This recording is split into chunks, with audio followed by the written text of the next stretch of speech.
Hi, everybody. Manessa here, and I wanted to respond to a really great question that I got on LinkedIn.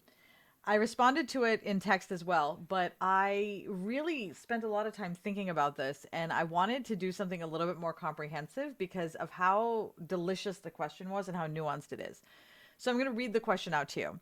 Sean says, while creating our own priorities is a challenge, I think it's harder to manage the priorities of those we serve. Most of our to do lists as research administrators come from others, and they don't always realize how many leaders and subordinates are asking for our time or energy. Any tips for managing expectations up and down the chain of command? Now, this is a really great question because of how nuanced it actually is. You ask, how do we manage expectations of our managers, our PIs, and various stakeholders? And it is multi layered, as you indicated in your question, because we're responsible to our immediate supervisor, multiple leaders that all need something all over the organization, and then also to the staff that we support. So let's take each one as its own and talk about that. First, you've got managing your manager because you have to get your manager buy-in because they are your shield against all other requests. They're the ones who ultimately control your workload when all is said and done. And when you're trying to manage up, you first have to know yourself and your situation. Okay. Does your manager or your supervisor create an environment of psychological safety for you to have conversations about your workload and priorities and expectations with them? I think it's very easy for anyone to sit on a video and give advice about talking to your manager and getting their support. But if your direct supervisor doesn't have a clear understanding of your role and the pressures that come with it, or they've never been a research administrator, so they don't know how long it takes to do certain things or how some things work, or they have an outdated view of work and your responsibilities as an employee, then having a conversation with them, no matter how many you have, isn't likely to bear a lot of fruit because you're coming at it from completely different frameworks and perspectives.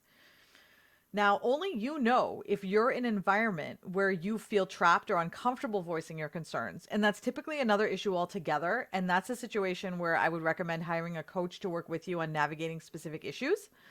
I have a lot of incredible business and professional development coaches in my Rolodex, and I'd be happy to connect you with anyone if you need a referral. But let's assume that the issues that we're facing are surmountable, and with some workshopping, we'll be able to reach an amicable and effective compromise.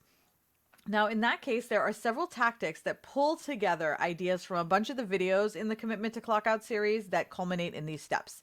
And if you're looking for more tactical step-by-step instructions, you can check out the Clockout series on Manessa.tv.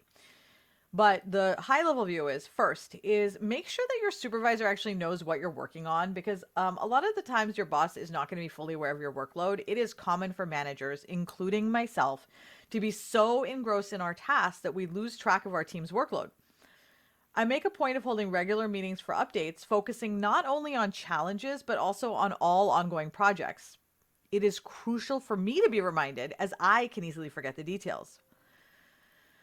Now, consistent communication prevents situations where I'm unexpectedly loaded with tasks due to my boss's lack of insight into my workload because they know what I'm working on. Now, this is really about keeping your boss informed on the what, but the how should really remain in your hands. So if you find that your boss delves too deep into the how, leading to a feeling of constant urgency or micromanagement, then you may actually be dealing with somebody who is a micromanager that is driven by their own securities. And again, that's going to require some additional help or some additional thought, more nuanced solutions. The second thing is to ask for help when you need it. Now, when your boss trusts you to seek help when necessary without trying to be the hero, which I've many times in my life have tried to do, then their approach tends to be less intense. They rely on your communication style and are more composed when addressing issues or problems. However, if you habitually withhold information, then this trust will erode, and then your boss is consequently going to perceive every situation with a heightened urgency, fearing that you're facing troubles without informing them.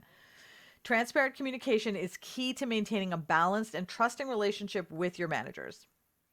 Now, the third is to provide feedback. Now, often managers aren't aware of their impact and they need someone to highlight it for them. So I'm pretty self aware, but I still have blind spots. And the thing about blind spots is that you don't know they're there until someone points them out to you. So it's important to be able to tell your manager how certain actions make you feel, like when they ask to do something a specific way and it feels like overreaching. Understanding your own work style is vital, especially when it doesn't align with traditional workforce expectations. So, for me, being autistic, ADHD, and chronically ill means that I approach work and life very differently from the way an able person or a neurotypical person might. I had to learn about myself, and then I have to educate my managers on how best to work with me. This required coaching, therapy, professional development, and a lot of reading, but now I can clearly articulate my needs. Now, not everybody gets it, right? Unless they're also neurodivergent or chronically ill, then it's a whole nother story because we can then commiserate because we understand the different frameworks that we're working from. But the key is, again, in continuous communication and having no shame in your unique approach. That's a really big one. And this is my area of biggest challenge, is because not the shame part, but having a manager who understands my approach. And so it really is about constant communication, because they're not always going to necessarily understand why you're feeling overwhelmed about something if you don't tell them. 4, get back up. So what I mean by that is this. So far, we've talked about situations where the person putting the pressure on you is your manager or someone that you report to, but you may be in a position, as you talked about in your comment, Sean, where the pressure is coming from investigators or leaders that you don't actually report to, but are tangentially accountable to. And in those cases, all of the above will work. But you're really going to need to have your manager to have your back and support you and maintain those and help you maintain those boundaries. They can't then go in and then say, oh yeah, no, it's fine, because then now the communication between you and your manager about what is expected is misaligned. And then last, there is personality management, which is that all of these techniques in the world, and every technique that you're going to hear from any of your mentors, business coaches, comments below, there are many, many different techniques that you can use. However, all of them can be amplified by understanding personalities and how to navigate them. Now, this isn't a skill that's typically taught as you're developing in your career. A lot of people just kind of have it or they don't, but rarely do people teach somebody, how do you do this? It is considered a soft skill. But the ability to understand where a person is coming from and tailor your approach to get their buy-in is critical whenever you're pushing back against a pressure, right? Anything.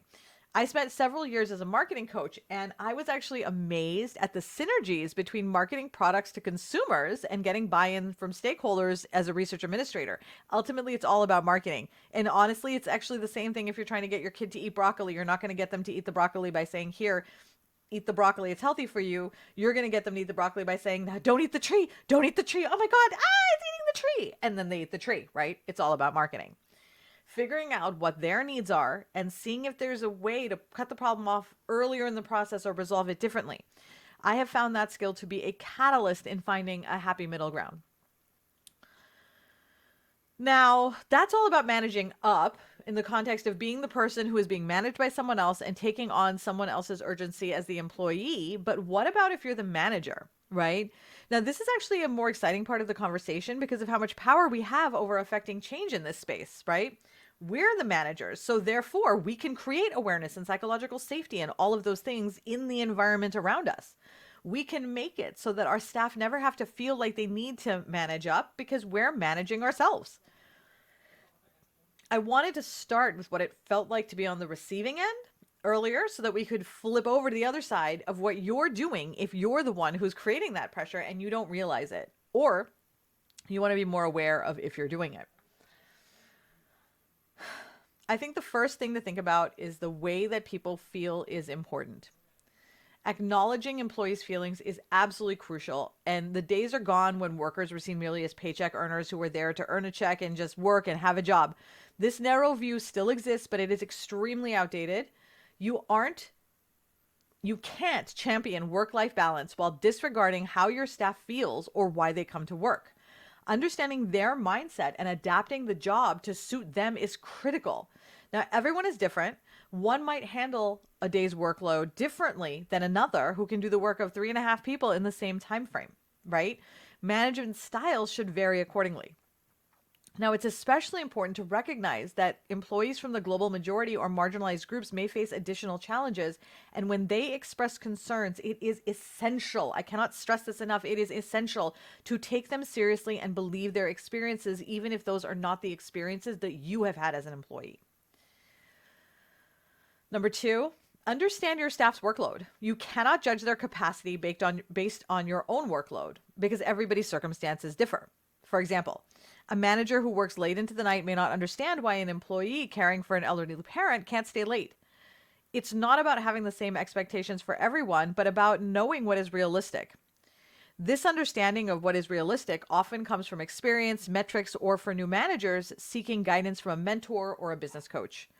It really is about calibrating your expectations to suit individual situations.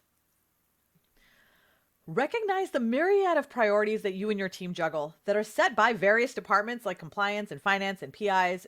This is actually what you talked about in your question, right? They're set by a lot of people. And RAs often find themselves like at the center and the nexus of these competing demands.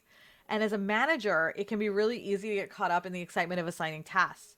For example, you might assign a task to Jackie thinking she's perfect for it, only to realize that it left her feeling panicked and disempowered. And this can happen when our own energy, which we might perceive as productive excitement, is interpreted by staff as anxiety-inducing pressure. It's rare for staff to feel comfortable pointing out that their manager's energy is that they're coming at them with is what is causing this problem. And so it's up to us as managers to be mindful of the energy that we bring into these interactions. Always be aware of how you communicate about updates or progress to ensure that it's received positively and that it doesn't create unnecessary urgency. Now, I want to kind of pull all this together and say these are all of these stakeholders, right? So let's pull everybody together. And this is all the people who may or may not control your day-to-day workflow, but they have expectations that create urgency. Ultimately, that's a process of managing the boundaries and expectations. And that's honestly a whole video on its own, because ultimately, as you have these conversations with your manager and your staff and other stakeholders, they will resist because boundaries create resistance. And we'll have a later video that really, really dives deep into boundaries, boundary setting, and so on.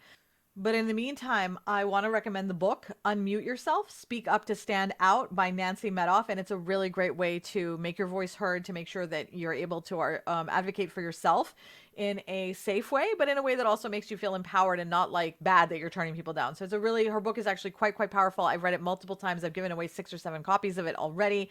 I recommend getting it. It's really short, really fast, super great. Now to sum up, the summary of everything. 1.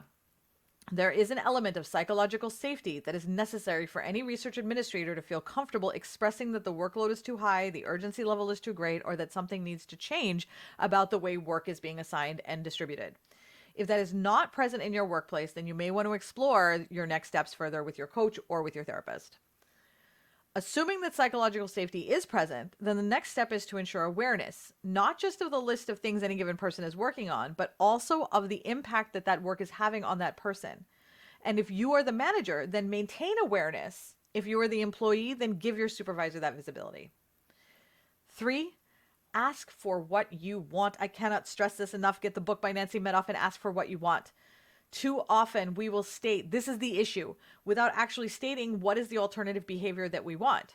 For you to know what you want, you need to have a realistic understanding of what you do, how long it takes, which is where the first few videos of the Commitment to Clock Out series comes from, is that it really gives you the documentation and the system to demonstrate where your pain points are and empowers you with the knowledge and the words for what you need to be able to resolve them. A lot of times we'll tell our managers and tell other people what we don't want. Please don't do this. Please don't do that, without giving them an alternative action to go by. So they get frustrated because they're like, I don't know what to do. And now they feel like they don't know how to get things done. So this will make their lives easier. So you can say something like, listen, when you stop me in the hallway or cold call me about a task, I don't really have time to think about it and give you a really good answer. So moving forward, would you be able to email me with your requests and I'll get back to you with a timeline? Okay. That brings me to number 4, which is move all of your requests as you can into getting those requests via email or through a project manager if your organization uses it, which is obviously a much more effective way of task management. But get them out of the passing in the hallway, the calls, the chats, things like that, right? Get them into these really official, these specific spaces. And that what that allows you to do is depersonalize the request and you're not on the spot. And that will allow you then to manage sort of the expectations of the other person saying, I'm going to do this, that, and the other thing, and get back to them with that. their resistance will be a little bit less because now you've provided them with a timeline to say, hey, this is what we're going to do. And then they have something to work with to say, oh, I need it sooner because of X, or that's fine. And sometimes you might find that you applied the urgency where there was no urgency, right? Like a lot of times someone can ask you to do something and we will put the word now at the end of it, even if there is no word now. And so we can manufacture our own urgency in addition to getting caught up in someone else's urgency. Okay. This was such a delicious question because it is something that so many of us as research administrators struggle with all the time. But I'll tell you, I don't know anyone, even coaches who spend their lives on this stuff, who hasn't had to figure out how to navigate the very complicated situation of managing expectations on multiple levels while also trying to deliver excellent customer service. The truth is, these kinds of boundaries and redirection only create a more efficient work process, elevating everybody's work product. It is only because of capitalist societal conditioning that we believe that urgency and speed is the way to go, and so we constantly feel this need to hurry. I know I am not the only one who has ideas about managing up, managing down, and managing sideways. I would love to hear how you approach your workload when it comes to managing expectations. Drop your thoughts in the comments below, and do not forget to subscribe to my channel on YouTube, like, and ring the bell so you don't miss a single video from Vanessa TV.